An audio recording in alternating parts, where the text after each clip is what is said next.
My name is Elena Carter. I am 35 years old, and if you ask my family what I do for a living, they'd probably smile politely before saying something like, asterisk, she's still trying to figure things out. Asterisk. That's the version they've been telling people for years. It was the version they told the man sitting beside my younger brother at dinner that evening. What none of them knew was that the same stranger had spent the last 9 months trying to find the woman responsible for saving one of the most important buildings in our state. He wasn't looking for my brother. He wasn't looking for my parents. He was looking for me. And 11 months later, standing beneath a ceiling that had carried my fingerprints for nearly a year, my family would discover the truth in front of hundreds of wedding guests and a national television crew. They still don't like talking about that day. I don't mind. I've had plenty of practice being the only person at the table willing to tell the truth. If you've ever been the quiet one in your family, the one who was always underestimated, the one people introduced with an apology instead of pride, then maybe you'll understand exactly how this story begins. It started on a cool Saturday evening in Ashford, Virginia. My parents loved hosting family dinners. Not because they enjoyed cooking, because they enjoyed appearances. Every napkin matched the plates. Every chair sat at exactly the same angle. Every conversation followed an invisible script. The moment I stepped through the front door, I knew this wasn't an ordinary dinner. The expensive china had come out. Fresh flowers covered the dining table. Candles were already burning. Someone important was coming. My younger brother Ethan had been dating a woman named Claire for almost a year, and tonight she was bringing her parents for the first time. My mother had spent 3 weeks preparing for that introduction. She inspected the curtains, repainted the front porch, bought new serving dishes even though the old ones were perfectly fine, because in her world, people judged families, not individuals. I arrived directly from work. My jeans had been replaced with a simple navy dress, but no amount of soap could completely remove the smell of old wood, mineral spirits, and varnish from my hands. Some smells become part of your life. The scent of restoration had become part of mine years ago. My father noticed immediately. "You still smell like that place," he said before even saying hello. I smiled. "I came straight from work." He nodded without looking at me again. My mother appeared from the kitchen carrying a tray. "There you are," she said. Then her eyes dropped toward my hands. "You washed, right?" "I did. Twice." "Yes." She seemed relieved, not because she cared about cleanliness, because she cared about impressions. She guided everyone toward the dining room. Without asking, she seated me exactly where she always did, at the far end of the table, close enough to be included, far enough not to become the center of attention. After 35 years, you stop pretending seating arrangements are accidents. Dinner began smoothly. Claire's parents complimented the house. My mother pretended she hadn't spent an entire month decorating for this evening. My father talked about property taxes. My brother discussed his promotion. Everyone laughed at exactly the right moments. I quietly filled water glasses whenever they became empty. Families develop roles. Mine had assigned me one long ago. I wasn't the successful daughter. I wasn't the charming storyteller. I wasn't the favorite. I was the invisible one. Invisible people become useful. They refill drinks. Clear plates. Smile. Stay quiet. Halfway through dinner, Claire's father turned toward me with the kindest smile I'd seen all evening. "So, Elena, what line of work are you in?" The question was simple, normal, harmless. Before I could answer, my mother laughed. "Oh, don't get her started." The table chuckled. I stayed silent. She continued. "Our Elena has always been creative." That pause after the word creative carried years of disappointment. You know how some people never really settle into real careers? More laughter. Small. Comfortable. Practiced.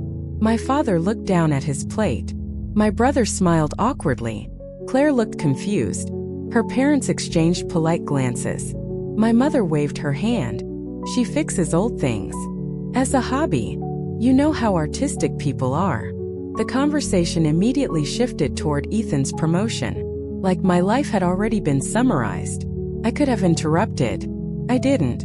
Because I already knew what happened whenever I corrected her. She would sigh.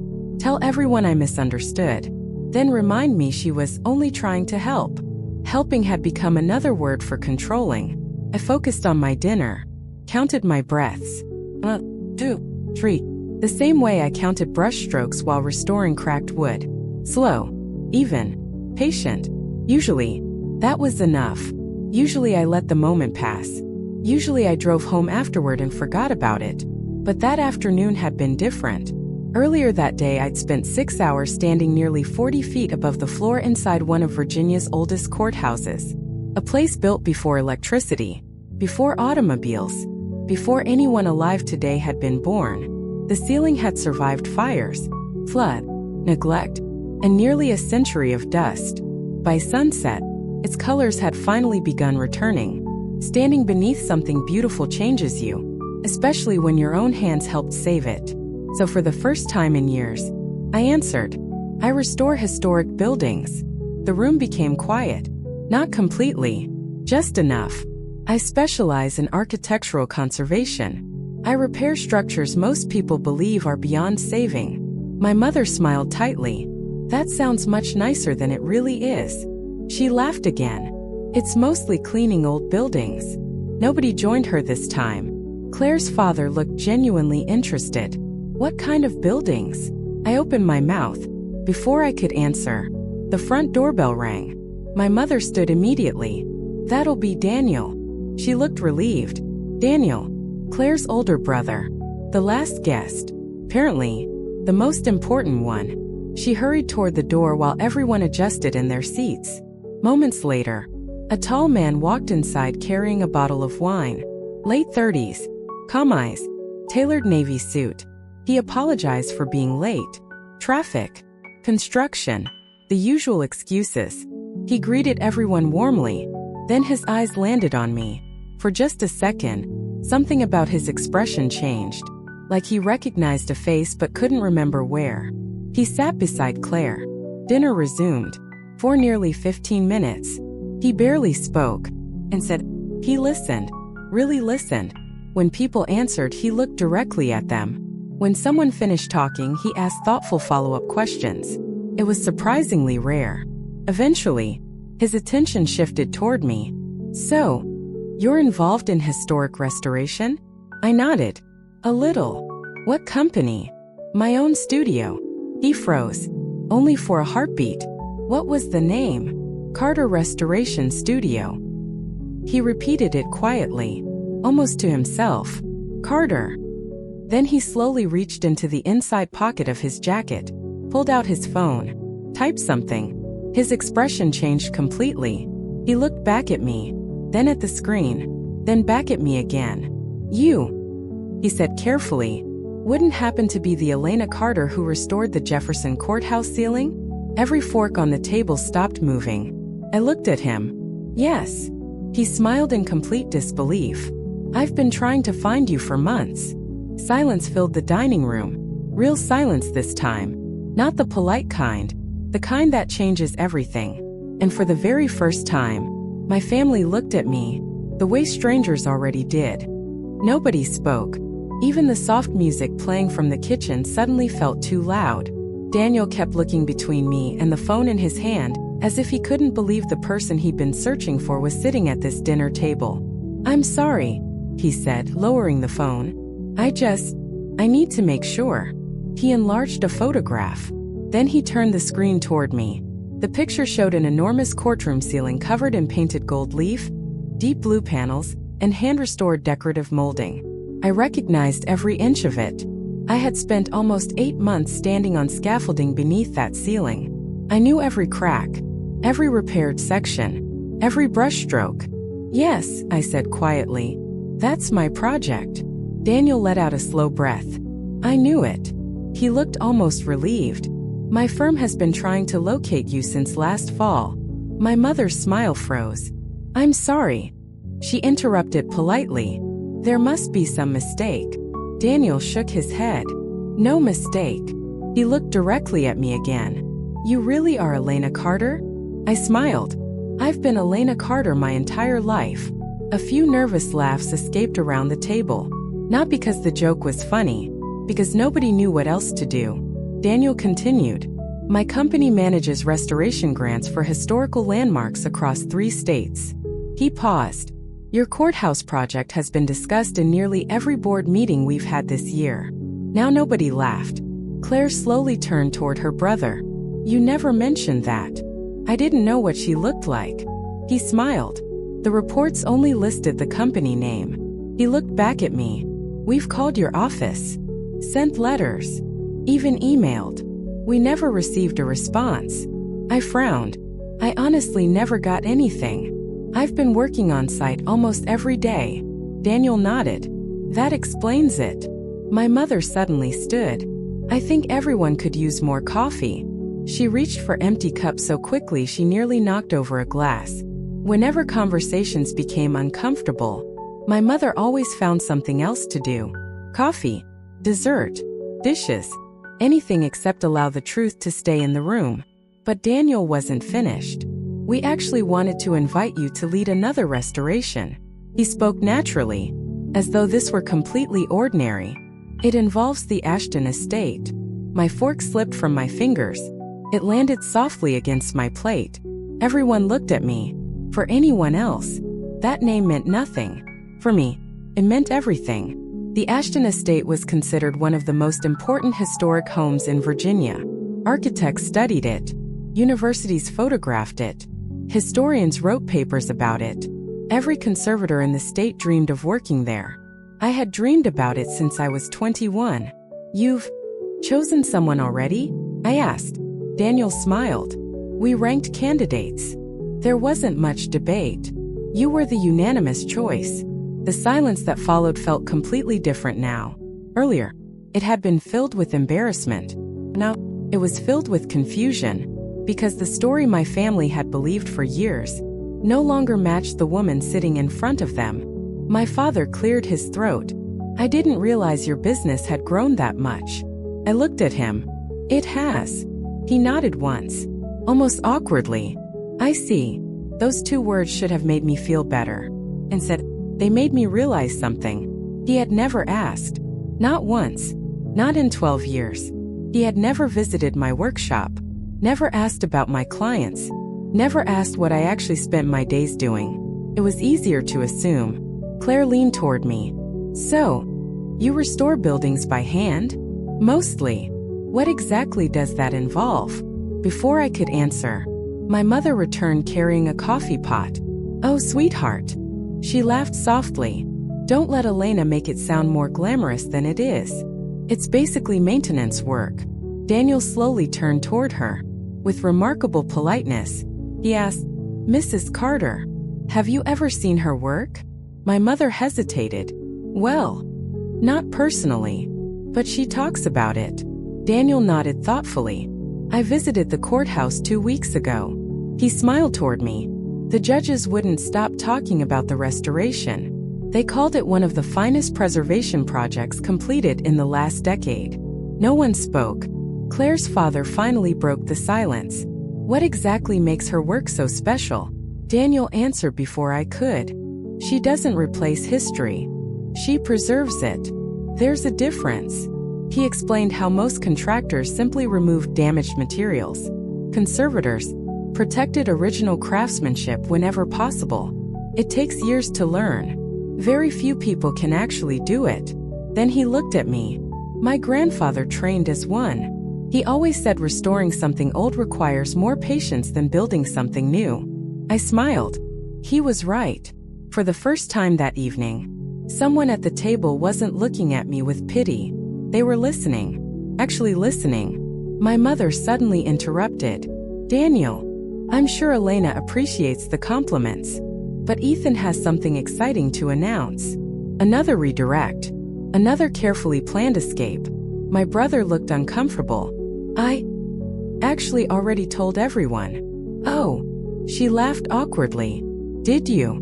Daniel politely leaned back. Conversation slowly drifted elsewhere. Vacation plans, wedding venues, house renovations, normal things. But every few minutes, someone glanced toward me. Not because they suddenly understood me, because they realized they never had. About 20 minutes later, dinner finally ended. People carried plates into the kitchen. Claire's parents walked outside to admire the garden. My father disappeared into the garage. I stayed behind collecting empty glasses. Old habits. Daniel walked over. I hope I didn't make things awkward. I smiled. You didn't. They were already awkward. He laughed. I had a feeling. For a moment neither of us spoke. Then he lowered his voice. The Ashton Estate Board meets next Thursday. They'd like to offer you the project in person. I stared at him. They haven't changed their mind? Why would they? I never even answered their letters. He smiled. They thought you were simply impossible to reach. He hesitated. Actually, they assumed someone was filtering your mail. Something about that sentence made my stomach tighten. Filtering my mail sounded ridiculous. Impossible. Yet, not entirely impossible, because until 3 years ago, every piece of business mail had been delivered to my parents' address. Back when I still lived above my first workshop, Daniel handed me a business card. If you have time tomorrow, call me. I think there are a few things you deserve to know. I looked down at the card, then back at him. What things? He smiled politely. I'd rather explain them in person. Before I could ask another question, my mother appeared in the doorway. There you are. Her smile returned. Bright, perfect, controlled. Daniel, I was just telling everyone dessert is ready. He looked at me one last time. I'll wait for your call. Then he walked away. I slipped the card into my pocket. Something deep inside me whispered that tonight wasn't the end of the story. It was the beginning, because for the first time in my life, someone outside my family was about to tell me who I really was, and I wasn't sure my family wanted me to hear it. I didn't call Daniel that night, not because I wasn't curious, because I was afraid curiosity would confirm something I'd spent years refusing to believe. Sometimes the truth isn't frightening because it's painful. It's frightening because it suddenly makes your entire life make sense.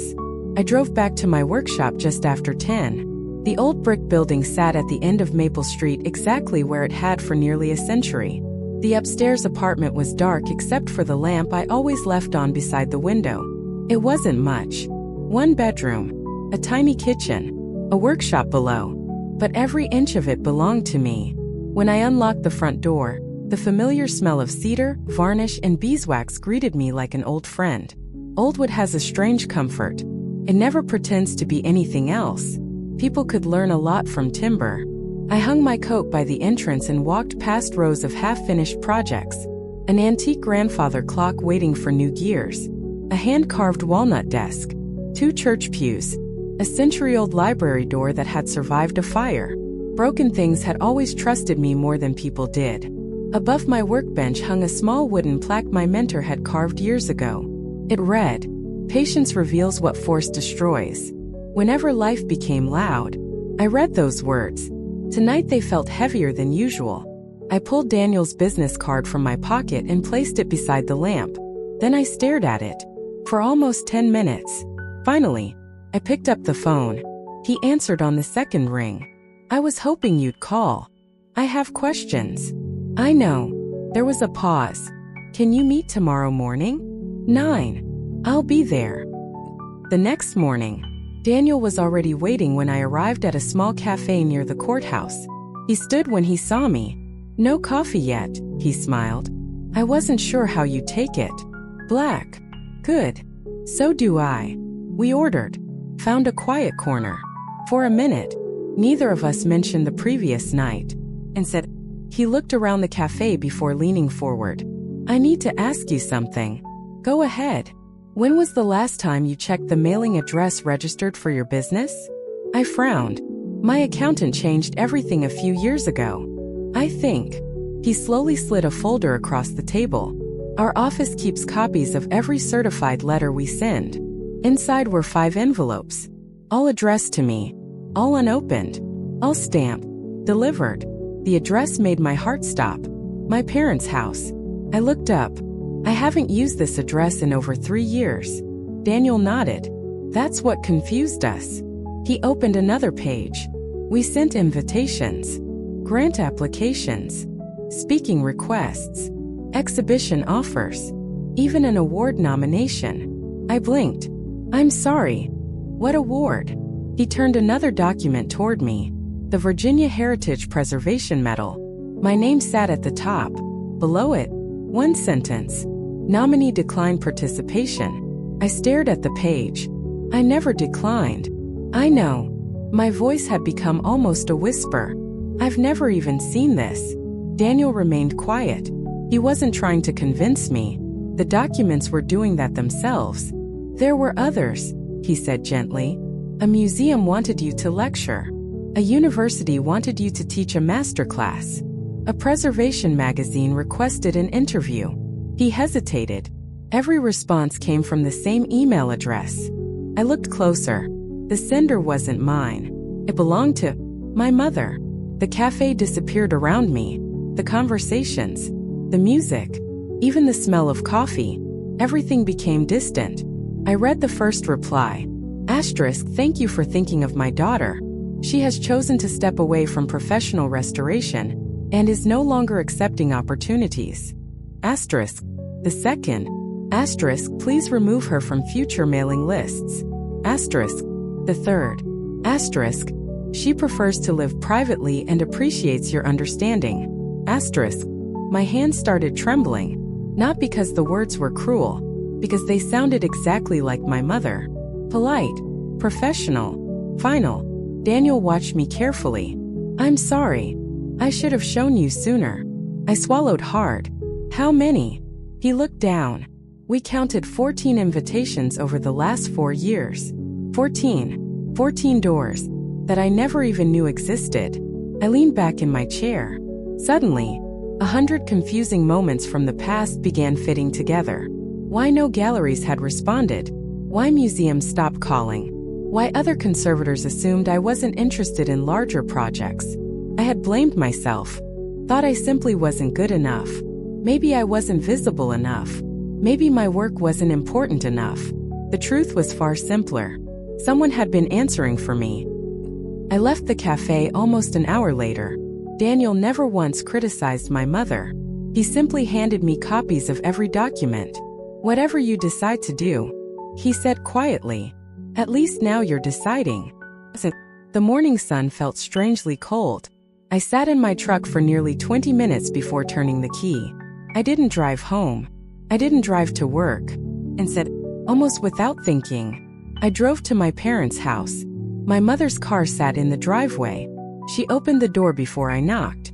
Oh, I wasn't expecting you. I know. She smiled. Come in. The house smelled exactly the way it always had. Fresh flowers. Furniture polish. Control. She led me into the kitchen. Tea? No. She looked surprised. You look tired. I have a question. She folded a dish towel carefully.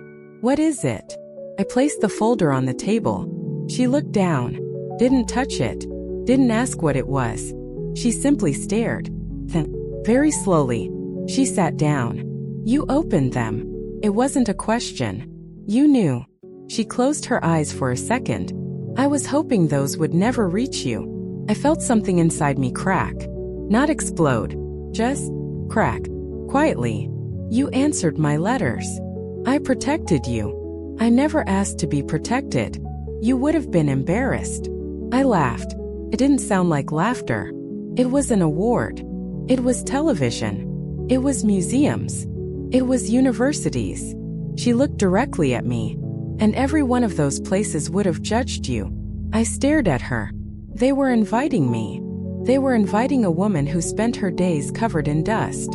She said it gently, as though that explained everything. You've never understood how people think. I shook my head. No, you've never understood how I think. She sighed. The world is cruel. I know. I lived through it. I didn't want you disappointed. I looked around the spotless kitchen. Every chair perfectly aligned. Every picture framed straight. Everything exactly where she wanted it. For the first time, I realized something. My mother hadn't been trying to control me. She'd been trying to control the world's opinion of me. And somewhere along the way, she forgot I was the one living my life. She reached across the table. I did what any mother would have done. I quietly pulled the folder back toward myself. No, you did what you thought was best. Those aren't the same thing. She opened her mouth, then closed it again. Neither of us spoke. Finally, I stood. As I reached the doorway, she asked softly, "Where are you going?" I looked back. To answer the invitations that are still waiting. And the ones that aren't. I paused. I'll make new ones. I walked out without another word. Behind me, for the first time in my life, my mother didn't try to stop me, but something told me she wasn't finished trying to write my story. Not even close. People imagine that life changes all at once. Doesn't. Most of the time, it changes quietly, with one phone call, one signature, one decision that seems ordinary until you look back years later. 3 days after I confronted my mother, I drove to the Ashton estate. The gates alone were taller than my workshop. Beyond them stood a limestone mansion nearly 160 years old, surrounded by ancient oak trees whose branches stretched across the driveway like welcoming arms. I'd studied photographs of this place since college. Standing in front of it felt unreal. Daniel was waiting near the entrance. "You made it." I almost convinced myself not to. He smiled. "I'm glad you didn't." Inside the main hall, sunlight poured through stained glass windows, painting the marble floor in shades of blue and amber. Everything about the building whispered history. Nothing shouted for attention. The best craftsmanship never does. Daniel introduced me to the restoration committee. Architects, engineers, museum curators, people whose names I'd only seen in books and journals. No one asked why I wore practical boots instead of polished heels. No one cared that my hands carried tiny scratches from chisels and sanding blocks. They only wanted to talk about the work.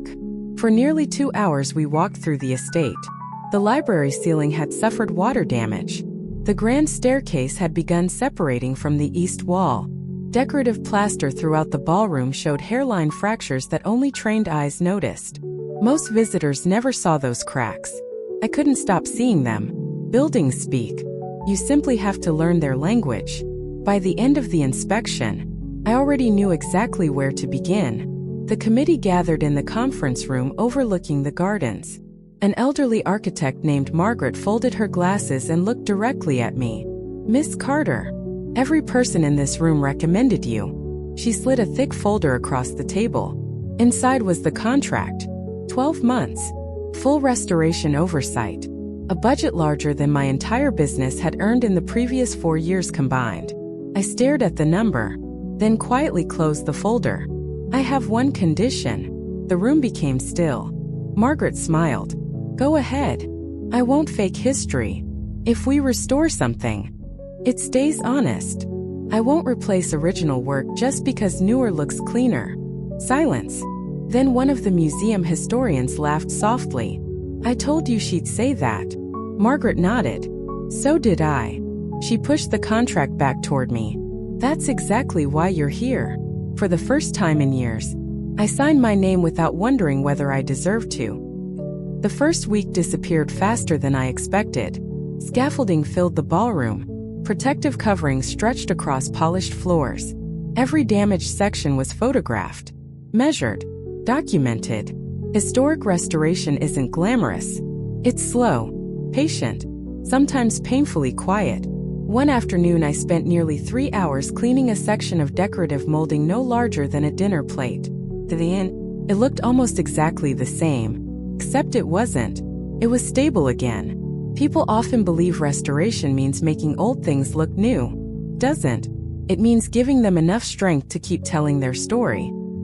About 2 weeks into the project, Daniel stopped by carrying lunch. "I figured you'd forget to eat." "I usually do." He handed me a paper bag. "Turkey sandwich. No onions." I looked up. "How did you know?" "You mentioned it once." Funny how quickly you notice someone who actually listens. We sat together beneath the unfinished ceiling. Workers moved quietly around us. Daniel looked up. "I've been meaning to ask. Why architecture?" I smiled. It wasn't architecture. It was one man. His expression invited the rest of the story. My mentor, Samuel Rhodes. He restored churches for 40 years. When I was 19, I watched him repair a cracked wooden altar. I asked whether it could ever look new again. Daniel smiled. What did he say? He said, "New isn't the goal. Truth is." I still remembered those words exactly, because they changed my life. Late one Friday afternoon, a woman in her 60s walked slowly into the ballroom. Elegant, confident, observant. Daniel immediately stood. Aunt Vivian. She was chairwoman of the Ashton Preservation Trust, one of the most respected women in the state's historical community. She greeted everyone politely before climbing the scaffold herself. Most donors never climb scaffolding.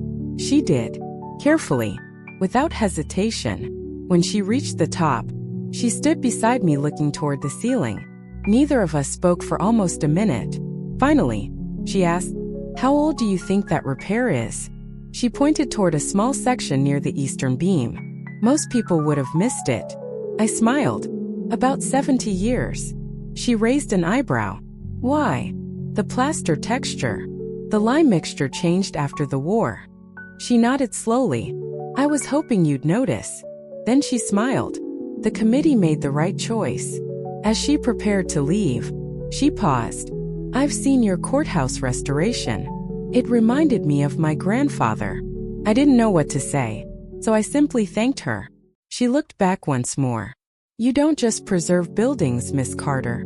You preserve memory." After she left, I stayed beneath that ceiling for a long time. Not because of the compliment, because no one in my own family had ever described my work with that much respect. That evening, I returned to my workshop. Waiting outside the door was my younger brother Ethan.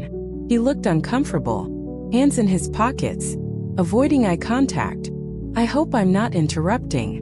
"You aren't." He followed me inside.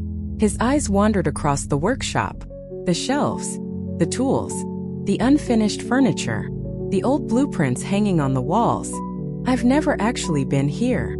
I noticed. He gave an embarrassed smile. "I guess. I never asked." Neither accusation nor anger lived in my voice anymore. Just honesty. He walked slowly toward an antique rocking chair I was restoring. "You fixed this." "I'm fixing it." He gently touched the armrest. "It looks impossible." "It did." He nodded. After a long silence, he finally said the words I never expected to hear. "I'm sorry." I looked at him. "For what?" "For believing what was easiest." His eyes remained on the chair. "I always thought Mom exaggerated." "I didn't realize." He searched for the right words. "She'd actually been making decisions for you." Neither of us spoke for a while. Sometimes apologies don't need immediate answers. Eventually he looked up. "Claire wants to visit. She wants to see your work." I smiled. "They're both welcome." He laughed softly. "You know, she thinks you're the most interesting person in our family." That sentence stayed with me long after he left, because growing up, I'd spent years believing I was the least interesting one. Sometimes, the people who know us best know us the least. And just when I thought life had finally started settling into something peaceful, my phone rang. The caller ID showed only one word: Mom. For a long moment, I simply stared at the screen. Then, I answered. Before I could say hello, her voice came through the speaker. "We need to talk." Not because she changed her mind, because she just discovered something that threatened the version of me she'd spent years creating. And this time, she sounded afraid. Fear has a sound. Sometimes it isn't screaming. Sometimes, it's your mother's voice becoming unusually calm.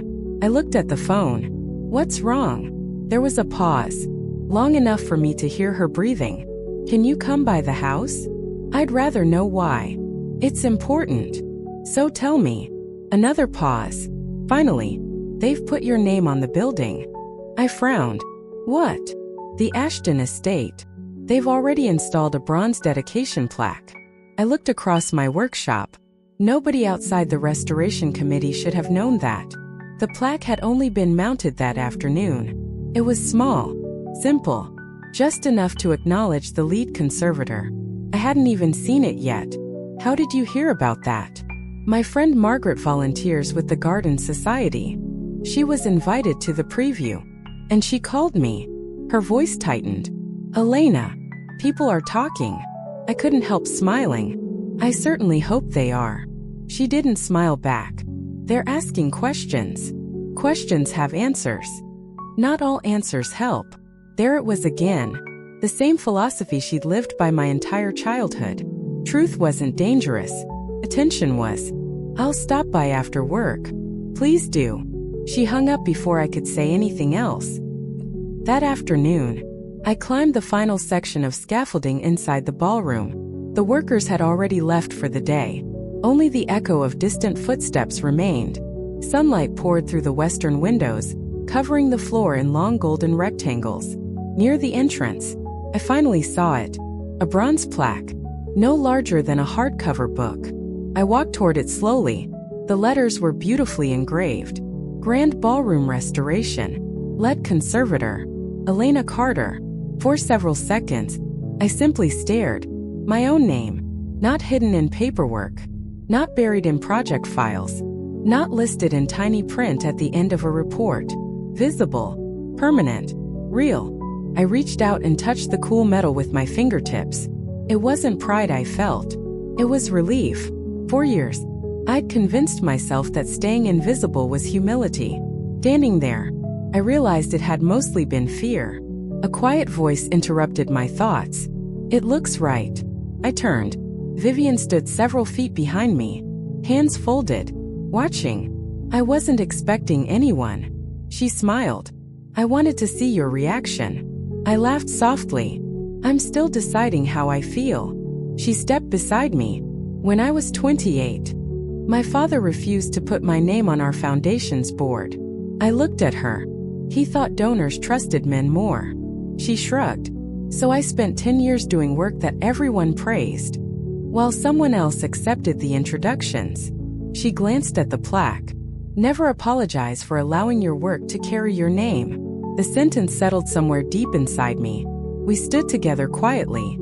Finally, she spoke again. Your mother called me yesterday. I looked at her in surprise. What? Vivian nodded. She was polite. Very polite. But she wanted to know whether the plaque was necessary. My stomach tightened. And I told her foundation policy requires every lead conservator to be credited. Vivian smiled gently. She asked whether exceptions could be made. I already knew the answer. There aren't any. No, there aren't. Vivian looked directly at me. I hope you understand something. This plaque isn't a favor. You earned it. That evening, I drove to my parents' house. The lights were already on. My mother opened the door almost immediately. She had clearly been watching through the window. Without a word, she led me into the living room. No tea, no coffee, no small talk. That alone told me how serious she believed the situation was. She sat on the edge of the sofa, hands folded perfectly. I spoke with Mrs. Whitmore today. You mean Vivian? I suppose. She inhaled slowly. She says your name will remain on the plaque. Yes. I asked whether they might reconsider. I know. She looked surprised. How? She told me. Silence. I was only trying to protect you. I sat across from her. No. You were trying to protect the story. Her expression hardened slightly. You don't understand. Then explain it. She leaned forward. The Ashton estate hosts charity galas, political fundraisers, business leaders, judges, television personalities. People remember names. I nodded. They do. And now? She hesitated. They'll remember ours. I frowned. Isn't that a good thing? She shook her head. Not if they begin asking why we've never mentioned your career. For the first time, she finally said it aloud. Not my success. Her embarrassment. Not because of what I'd done. Because she'd spent years pretending I hadn't done it.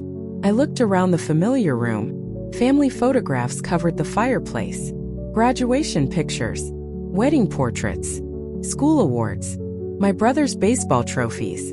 My college photo sat on the bottom shelf, hidden partly behind a vase. I had never noticed before. Funny, what you begin seeing once you stop looking for approval.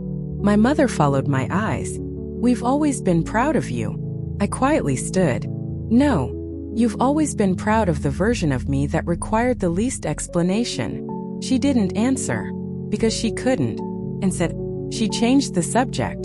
The wedding is next spring. I blinked. What? Claire and Ethan. They've chosen the Ashton estate. The room suddenly felt smaller. Of course they had. The most beautiful venue in the county. The same ballroom I'd spend the next year restoring. My mother continued carefully. People will connect your name to the building. Yes. They'll ask questions. Probably. She clasped her hands tighter.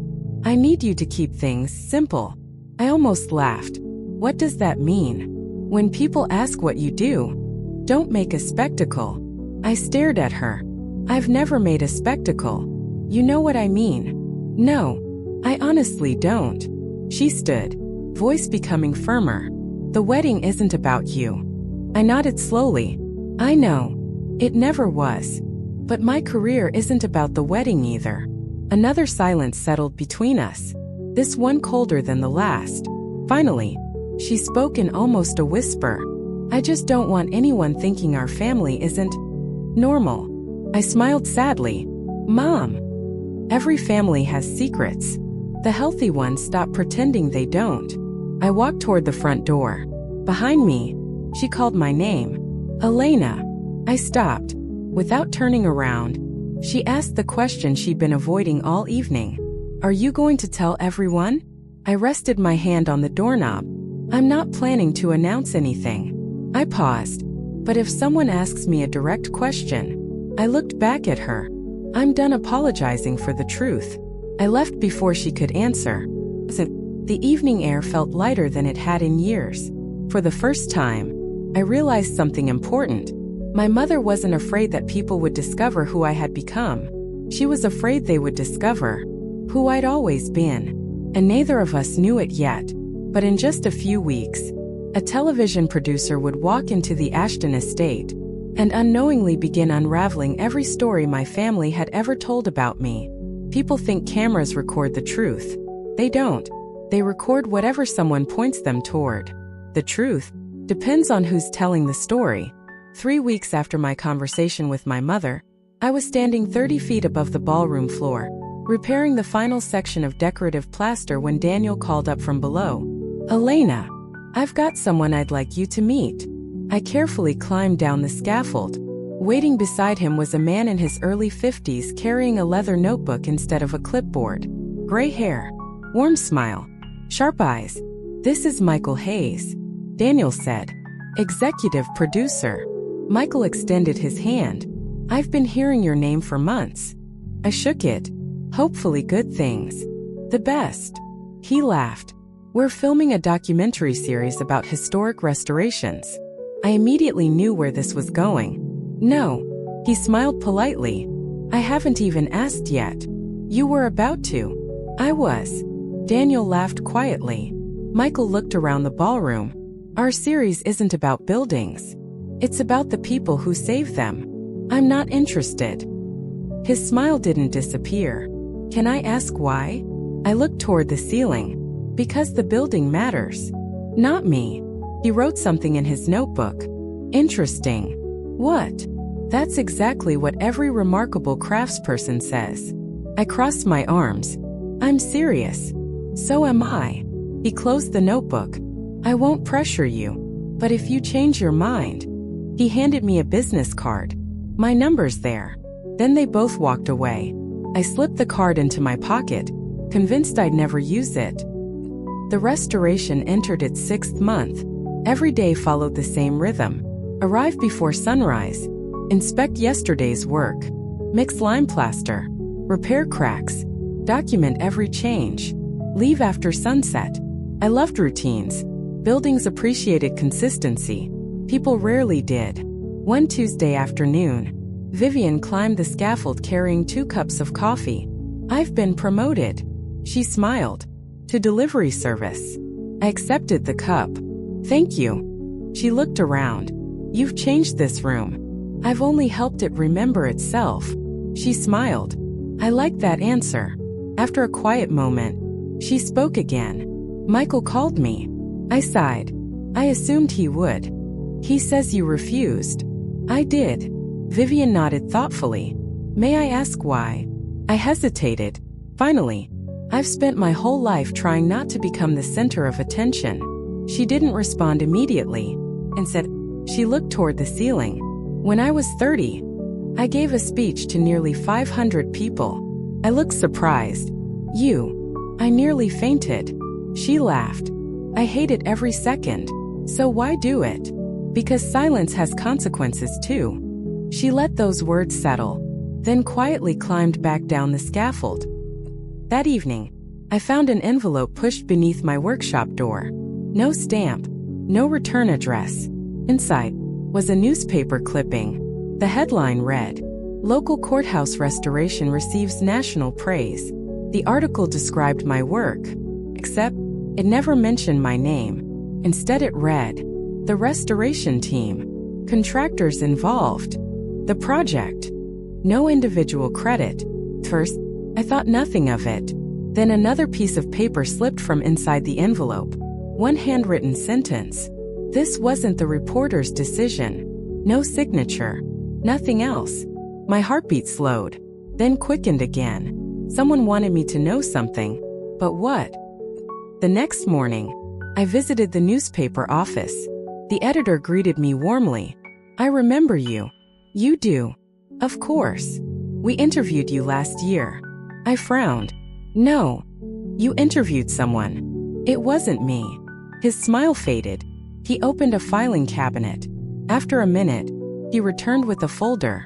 Inside sat printed emails, interview confirmations, scheduling notes, and finally, one cancellation.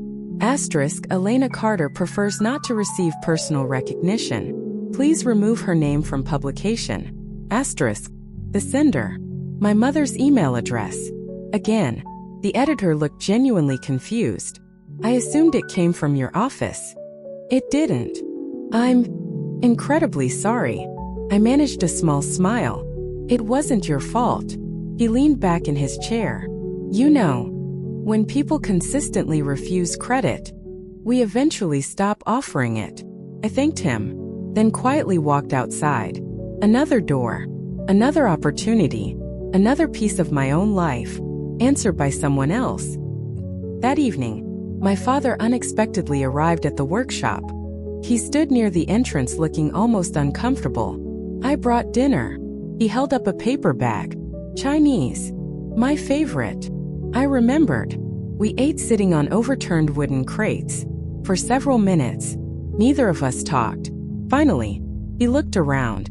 I never realized how much work you actually do. I smiled. You never visited. No. He nodded slowly. I should have. There was honesty in his voice. Not excuses. Just regret.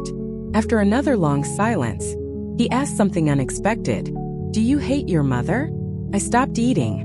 No, I don't. I hate what happened. But hate. I shook my head. Takes more energy than I have. He stared quietly at the workshop floor, then said something I'd never heard from him before. I failed you. I looked at him. You don't have to say that. Yes, I do. His eyes remained fixed on the floor. I always knew your mother liked controlling situations. I told myself she meant well. I thought staying out of it kept the peace. He sighed deeply. But peace for one person became silence for another. Those words stayed with me because they were true. He wasn't cruel. He was absent. Sometimes silence hurts almost as much as action. Before leaving, he handed me an old photograph. I found this. It showed me at 12 years old, covered in sawdust, standing proudly beside a tiny wooden bookshelf I'd built. Behind me, my grandfather smiled. Across the bottom, he had written one sentence. Never let anyone convince you your hands were made for smaller dreams. I looked up. Dad, when did Grandpa write this? The day after your first school project. He smiled sadly. He always knew. I stared at the photograph long after my father left, because for the first time, someone in my family had believed in me before I ever believed in myself. The following Monday, Michael returned. This time, he came alone. He waited until I climbed down from the scaffold. "I'll only take 1 minute." I nodded. He handed me a tablet. "Watch this." It showed rough footage from another restoration documentary. Not dramatic music, not interviews, just quiet craftsmen working. Hands, tools, patience, history. Then, a narrator spoke one sentence. Asterisk, every building remembers the people willing to save it. Asterisk, the screen went black. Michael looked at me. "We're not making celebrities. We're preserving disappearing knowledge." I stayed silent. He continued, "If people never see what you do, how will anyone learn to do it after you're gone?" That question landed somewhere deep inside me, because suddenly, the documentary wasn't about me anymore. It was about the work. Before I could answer, my phone vibrated. One new message. From my mother. "We need to meet tonight. It's about the wedding." I stared at the screen, then back at Michael. Something told me those two conversations were about to collide. And when they did, someone's version of the truth was finally going to break. People like to believe family conflicts begin with one big argument. Mine didn't. It began with a seating chart. 2 nights after my mother texted me, I walked into my parents' house carrying a folder of restoration notes I'd been reviewing in the truck. The dining room table wasn't set for dinner. Instead, it was covered with wedding catalogs, fabric samples, guest lists, flower arrangements, place cards. My mother sat at the head of the table with a yellow legal pad. She didn't smile. She simply motioned toward the chair across from her. "We need to settle something." I sat down. "What is it?"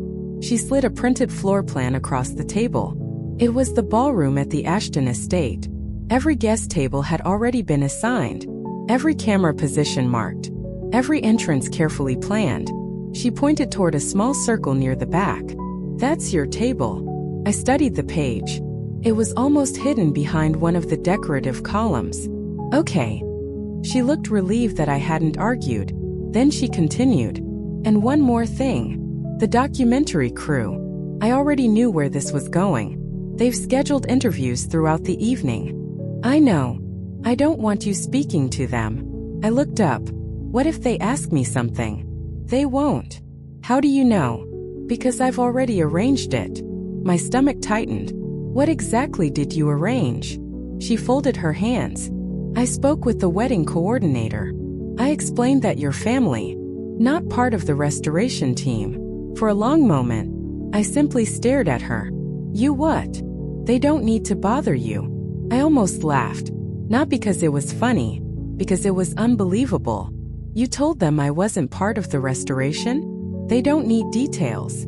I restored the ballroom. They don't need to know that." I slowly leaned back in my chair.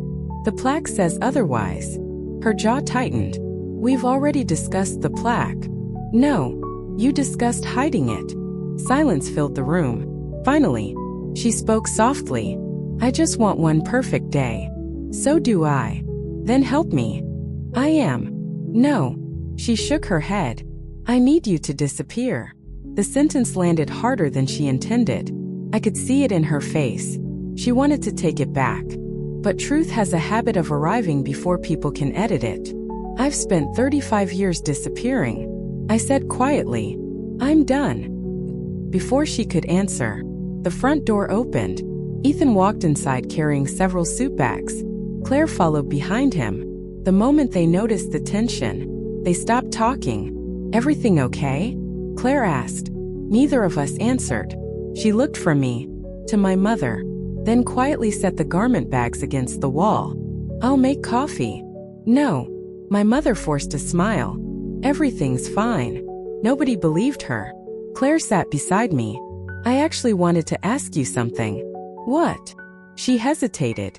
"I visited the ballroom yesterday." I smiled. "What did you think?" She looked at me for several seconds. I cried. That surprised everyone, even my mother. Claire continued. "I've never seen anything so beautiful. The ceiling, the staircase. It doesn't feel restored. It feels," she searched for the right word, "alive." She turned toward my mother. Did you know Elena did all of that herself? My mother answered too quickly. She had help. Claire smiled politely. I'm sure she did. But someone still had to lead it. Then she looked back at me. I've been telling everyone my future sister-in-law restored our wedding venue. The room became quiet. Not awkward. Just honest. For the first time, someone in the family was speaking about my work naturally. Without apology. Without embarrassment. Without changing the subject. My mother stood abruptly. I think we've talked enough about ceilings. Claire looked genuinely confused. I wasn't talking about ceilings. I was talking about Elena. Later that evening, as everyone prepared to leave, Claire stopped me near the front porch. I hope I didn't make things worse. You didn't. I think I did. I smiled. The truth usually feels worse before it feels better. She nodded slowly. I've noticed. After a moment she lowered her voice. Can I ask you something? Of course. Why have you always let people underestimate you? I looked across the yard where my father was loading boxes into Ethan's truck. I thought keeping the peace was the same thing as being kind. And now I think they're different. Claire smiled. I'm glad. Before leaving, she hugged me. It was the first hug she'd ever given me. Not out of obligation, out of respect. The next morning, work continued at the estate. The restoration had entered its final phase. Most of the structural repairs were complete. Now came the smallest details. The details almost nobody noticed. Those were always my favorite. Around lunchtime, Daniel climbed onto the scaffold carrying another folder. You've become impossible to find. I laughed. That's getting better. It is. He handed me the folder. These are next year's restoration proposals. I opened it casually, then stopped breathing. There were 7 projects. Churches, museums, historic libraries. Every one of them requested Carter Restoration Studio by name. I looked at Daniel. 7. He nodded. Actually, there were 11. What happened to the other 4? He hesitated. We declined them. You what? You physically can't complete 11 projects. He smiled. So we recommended other conservators. I stared at the papers. 4 years. I believed work was something you chased. Now, it was chasing me. Daniel leaned against the scaffold railing. There's something else. What? The documentary network approved a special episode. I sighed. Daniel, just listen. They're focusing on disappearing restoration trades. Not weddings. Not drama. They still want you. I looked away. I'm not sure. He nodded. I figured. Then he added one sentence that stayed with me long after he climbed back down. You've spent your whole career saving history. Maybe it's time someone recorded yours. That afternoon, as I packed my tools, Vivian walked through the ballroom carrying an envelope. She handed it to me without saying anything. Inside was a formal invitation. Not to a gala, not to an awards ceremony. To speak at the National Preservation Conference. Keynote speaker. I read the first line 3 times. Vivian watched quietly. I've never given a speech. I know. I'll probably be terrible. She smiled. So was I. I laughed. What if I embarrass myself? She looked toward the ceiling. Then you'll embarrass yourself honestly. That's much easier to recover from than pretending to be someone else. Before leaving, she placed one hand gently on my shoulder. People don't need perfection, Elena. They need someone willing to stand beside good work and say, yes, I made that. That night, back at my workshop, I unlocked the front door and immediately noticed something unusual. The lights upstairs were on. I never left them on. Slowly, I climbed the staircase. Everything looked normal. Nothing had been stolen. Nothing had been broken. Then I saw it. Resting neatly in the middle of my kitchen table was a sealed white envelope. No stamp. No name. Inside, there was only one sentence. Typed. Perfectly centered. If you tell your story first, she can't tell it for you anymore. No signature. No explanation. Just those words. I read them again. And again, because deep down, I already knew they were true. What I didn't know was that less than 2 weeks remained before the wedding. And before that day arrived, someone would make one final attempt to keep me silent. There comes a point in every person's life when silence stops feeling peaceful, starts feeling expensive. I placed the anonymous note back inside the envelope and locked my workshop for the night. For the first time in years, I couldn't sleep. The sentence kept repeating in my mind. If you tell your story first, she can't tell it for you anymore. Whoever wrote it understood something about my life that very few people ever had. My mother had never lied about me. She simply spoke before I had the chance. By the time I arrived, everyone had already heard her version. And after enough years, even I had started believing parts of it. The next morning, the ballroom looked almost finished. The protective coverings had been removed. The marble floors reflected the sunlight again. The chandeliers had been cleaned for the first time in decades. Only one section of decorative molding remained unfinished. I climbed onto the scaffold just after 7. For nearly 3 hours, the entire building stayed silent. Those were always my favorite hours. No meetings, no phone calls, just me and history. Around 10 o'clock, Michael arrived carrying a small camera, not the large television equipment I'd expected, just a simple handheld camera. He waited until I climbed down. I kept my promise. He smiled. No crew, no lights, no interviews. I looked at the camera. What is this? A test. I don't understand. I'd like to record 1 minute. Only your hands. No face. No name. No narration. I hesitated. Why? He answered without thinking. Because people have forgotten what craftsmanship looks like. That answer surprised me. Not because it was clever, because it was honest. I nodded once. 1 minute. He never filmed my face. Only my hands. Mixing plaster. Cleaning a carved flower. Applying gold leaf with a tiny brush. Exactly 60 seconds later, he turned the camera off. Thank you. That's it. That's it. He smiled.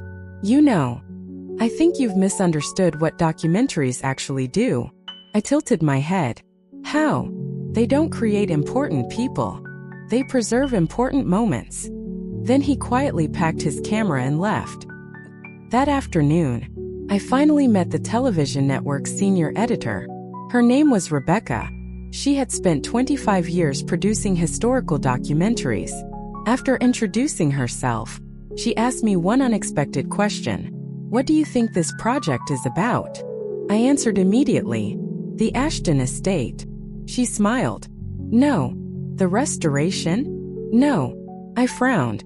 Then what? She looked around the ballroom. This building survived because someone believed it deserved another chance. She looked directly at me. Our viewers aren't really watching walls. They're watching hope. I didn't respond. She continued. Buildings, books, paintings, families. They're all restored the same way. One honest repair at a time. Those words stayed with me long after she walked away. 3 days before the wedding, the restoration officially passed inspection. Every engineer signed off. Every historian approved the work. The ballroom was complete. Workers began removing the final pieces of scaffolding. I stood alone beneath the ceiling I'd spent nearly a year restoring. Without the metal platforms, the room felt enormous. Sunlight drifted across the painted sky above me. For nearly 5 minutes, I simply stood there, not thinking, just looking. Daniel eventually walked over. You did it. We did it. He smiled. No, you let it. He handed me a small velvet box. I almost forgot. I opened it. Inside rested a heavy brass key, the original ballroom master key. I looked up in confusion. The foundation presents one to every lead conservator. It doesn't open doors anymore. So why keep it? He smiled. Because some doors deserve remembering. I closed the box carefully. There are gifts that cost money.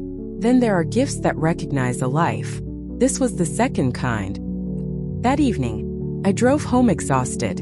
Halfway there, my phone rang. Claire. Hi. Her voice sounded unusually nervous. Can you come over? Is everything okay? I'd rather not explain on the phone. 20 minutes later, I arrived at Ethan's house. Claire opened the door immediately. Her wedding dress hung in the living room. Boxes covered every surface, but none of that explained her expression. She handed me a folded sheet of paper. What is this? I found it in Mom's wedding binder. I unfolded it. First, it looked like an ordinary reception schedule. Then I noticed one section highlighted in yellow. Family introductions. Under my name, someone had written, Elena Carter, currently between projects. I read the sentence twice, then a third time. Claire looked ashamed. I don't think Ethan has seen it. I stayed remarkably calm, not because it didn't hurt, because it no longer surprised me. Claire sat beside me. I crossed it out. I looked closer. She had, beside it, she'd written something else.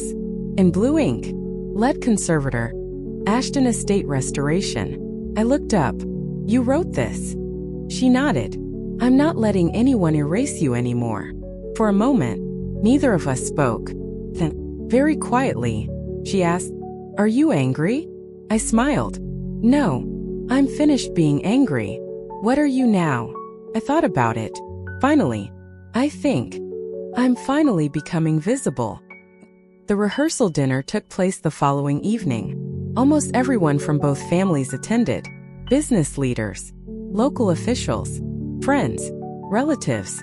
The documentary crew quietly filmed background footage, exactly as Michael had promised. No interviews, no staged conversations, just people. I spent most of the evening talking with Claire's grandmother, a retired art teacher. She asked thoughtful questions, actually listened, then smiled. You remind me of my late husband. How? He restored violins. He always said. She paused thoughtfully. The best repair is the one that lets something sing again. I smiled. I would have liked him. I think he would have liked you too. Across the room, I noticed my mother watching us. Not angrily, carefully, as though she were trying to calculate something that no longer added up. Because every person who spoke with me walked away smiling. Nobody seemed embarrassed. Nobody looked uncomfortable.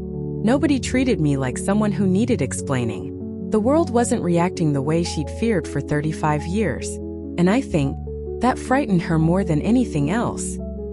As the evening ended, Michael quietly approached me near the ballroom entrance. I have one favor to ask. What is it? If tomorrow, the cameras accidentally catch you. He smiled. Don't run away. I laughed. I won't. He nodded. Good. Then he said something I'll never forget. The truth photographs much better than performance. The next morning, I woke before sunrise. The wedding day had finally arrived. Outside my apartment window, the sky was perfectly clear. Inside, everything felt strangely calm. I carefully unpacked the sea green dress I'd bought months earlier. Simple, elegant, comfortable. Not because I expected anyone to notice me, but because, for the first time, I intended to stop hiding from being seen. I fastened the brass key Daniel had given me inside my handbag, not for luck. As a reminder, some doors only open after you've stopped waiting for someone else to unlock them. At exactly 8:17 a.m., my phone vibrated. One final message. From my mother. Please remember today isn't about you. I looked at the screen for several seconds, then quietly typed my reply. You're right. That's why I won't make it about me. I'll simply tell the truth if someone asks. I pressed send, picked up my keys, locked the workshop one last time, and drove toward the Ashton estate. I had no idea that before the night was over, one simple question, asked in front of nearly 200 guests, would change my family forever. There are moments that divide a life into two parts, before and after. The wedding began exactly on time. The Ashton estate had never looked more beautiful. White roses lined the staircase. Hundreds of candles reflected across the polished marble floor. The restored ceiling glowed softly above every guest, its colors warmer than I'd ever seen them. For almost a year, I'd looked at that ceiling from scaffolding. Today, I was seeing it from the ground for the very first time. It felt strangely unfamiliar, almost like watching someone else's work. Guests slowly filled the ballroom. Business owners, judges, teachers, local historians, members of the Ashton Preservation Trust, several state officials. Nearly everyone paused after entering. Almost instinctively, their eyes drifted upward. You could watch it happen. Conversation, then silence, then tilted heads, then quiet smiles. People don't usually notice ceilings. Not unless someone has given them a reason to. Across the room, Vivian caught my eye. Without saying a word, she simply nodded.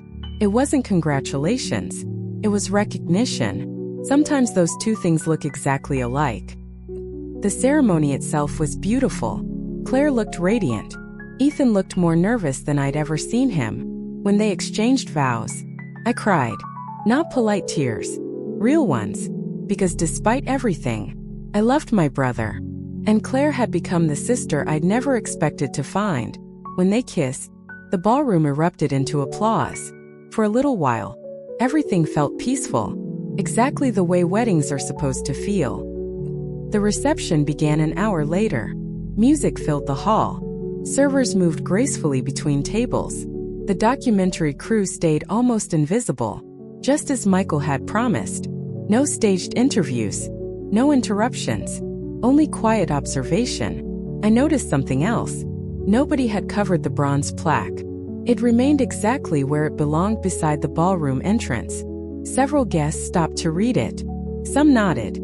Others looked around the room again with fresh appreciation. I saw my mother notice them noticing it.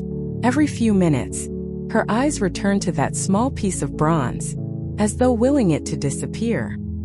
I was halfway through dinner when an elderly gentleman approached my table. He wore a dark blue suit with a small Preservation Society pin on the lapel. "Miss Carter." "Yes, I'm Arthur Lawson." He extended his hand. "I chaired the Restoration Committee 15 years ago. I recognized the name immediately. It's an honor. The honor is mine."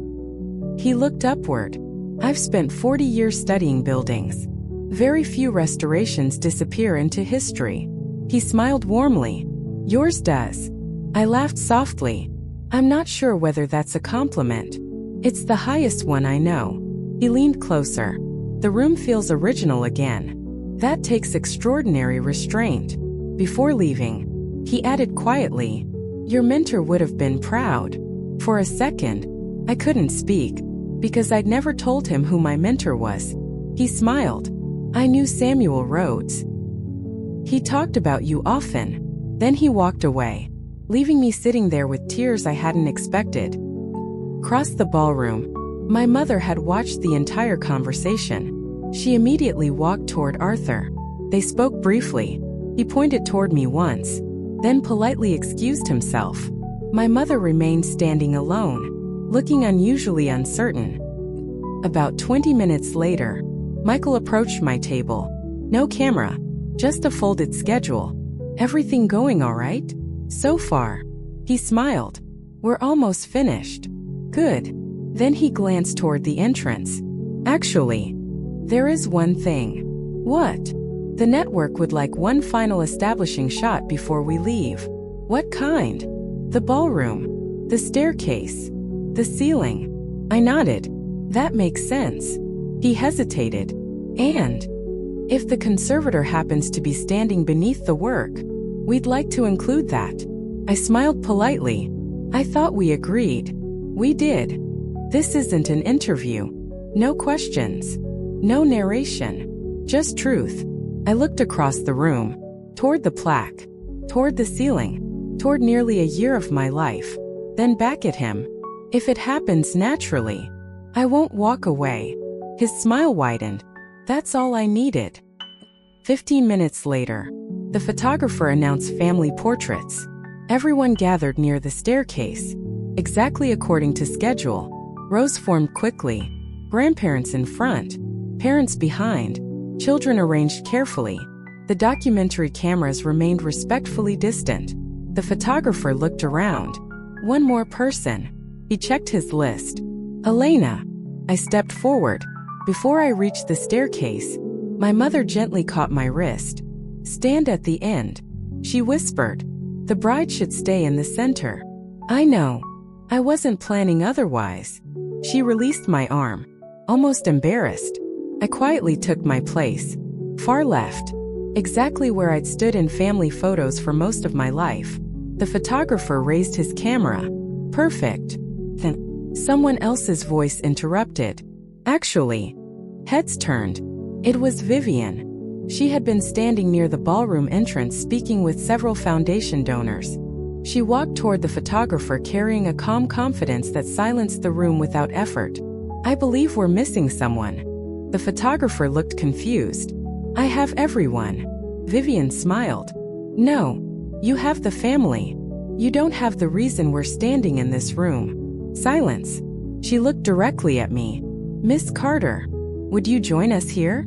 She pointed, not to the end of the line, to the center, directly beneath the restored ceiling. My mother spoke before I could move. "That's really not necessary."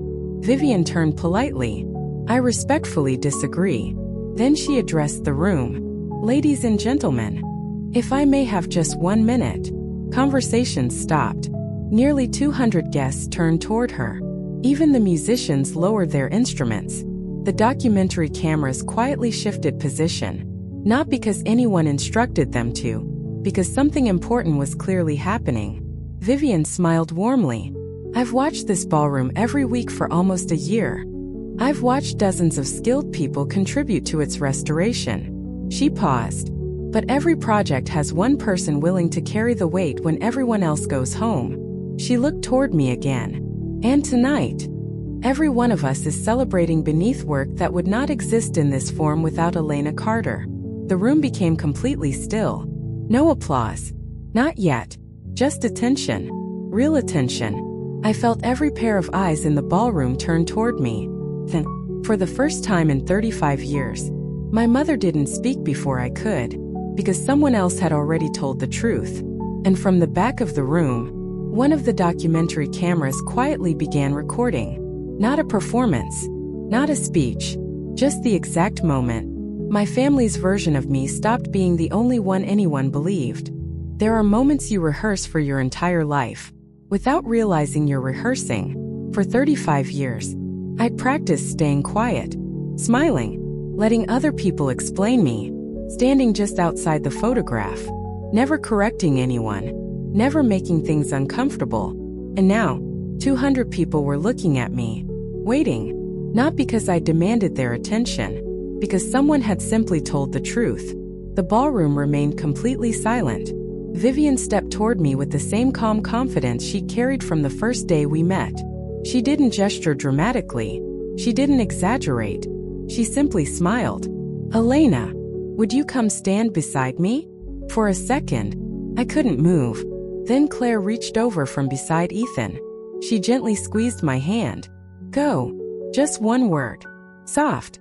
Certain. I walked forward. Every step echoed across the polished marble floor. It wasn't a long distance. Maybe 30 feet.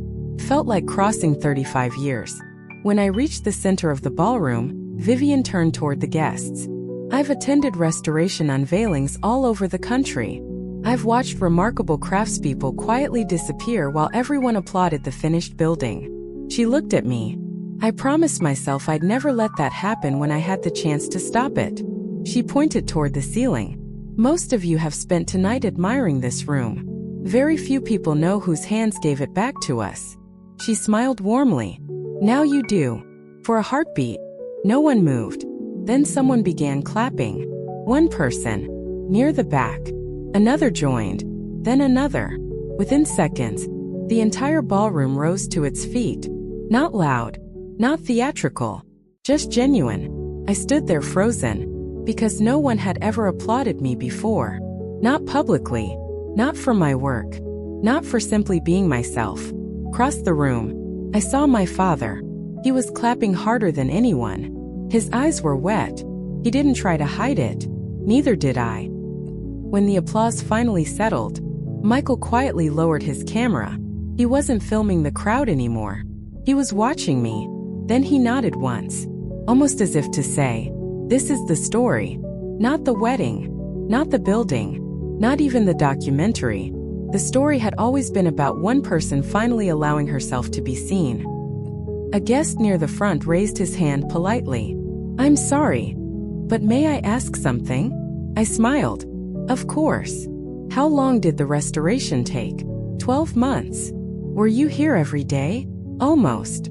Another guest asked, "Did you really restore the ceiling by hand?" "Yes." "The staircase?" "Yes." "The decorative plaster?" "Yes." A woman standing near the dance floor laughed softly.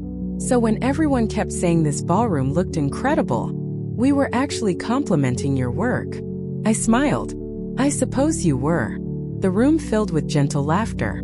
Not at me. With me. There was a difference. Then, something happened that I never expected. My mother stood. Every conversation stopped again. She walked slowly toward the center of the ballroom. No performance. No perfect smile.